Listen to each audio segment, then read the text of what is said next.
আমাদের কলমি শাকের প্রজেক্টে পানি হচ্ছে বৃষ্টির সুন্দর। এই যে পানি ধরার সিস্টেম, বৃষ্টিতে দেয় মেয়ে সরে দাঁড়াস।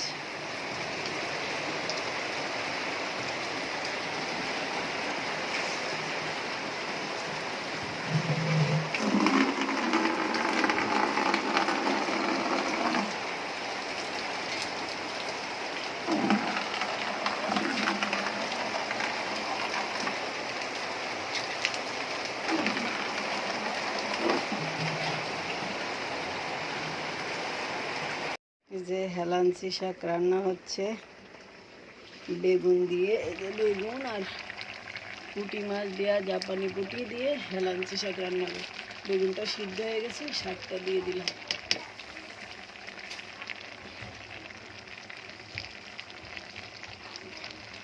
ক্ষেত থেকে উঠানো ফ্রেশ শাক, একদম ফ্রেশ।